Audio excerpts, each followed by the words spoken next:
ब्रजभूमि में समय समय पर ऐसी महात्मा आत्माएं अवतरित होती रही हैं, जिन्होंने भक्तों का मार्गदर्शन किया और ब्रज की महिमा को प्रकट किया।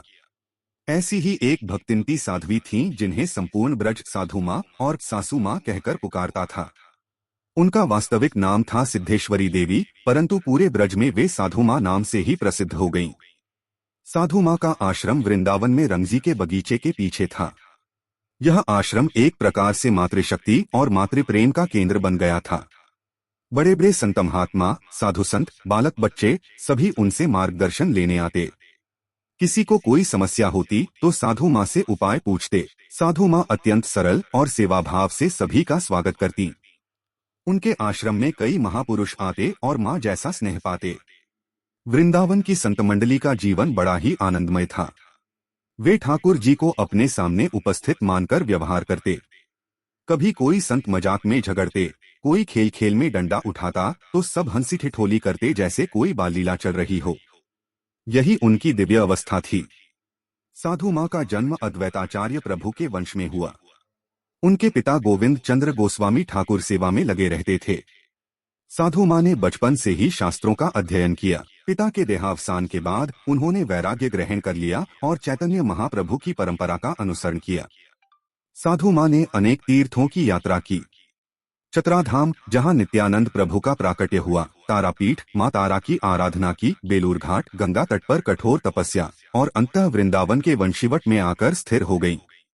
वृंदावन उनके जीवन का अंतिम पड़ाव बना, क्योंकि ब्रजभूमि में एक चुंबकीय शक्ति है जो किसी वैष्णव को वापस लौटने नहीं देती। एक बार जन्माष्टमी के अवसर पर साधु माँ अपने आश्रम में यज्ञ कर रही थीं। तभी एक दिव्य महिला वहां प्रकट हुई। साधु माँ ने पूछा, आप कौन हैं? उस दिव्य स्वरूप ने उत्तर दिया, मैं ब्रज की रज हूँ। सासू माँ, ब्रज में यज्ञ की आवश्यकता नहीं है।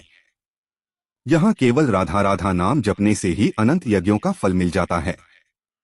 जब ठाकुर जी स्वयं यहाँ खेल खेल में लीलाएं करते हैं तो विधि विधान से अधिक महत्व नामस्मरण का है। इस घटना के बाद साधु माँ ने समझा कि वृंदावन में सबसे बड़ा यज्ञ है श्री कृष्ण नामस्मरण।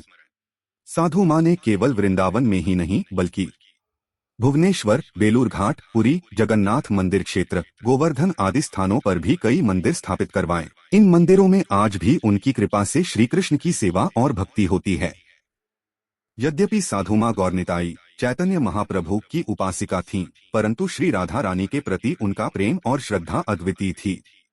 वे मानती थीं कि ब्रज में राधा नाम ही सबसे बड़ा यज्ञ और सबसे बड़ी साधना है। साधु माँ का जीवन यह संदेश देता है कि भक्ति का मूल है प्रेम और सेवा।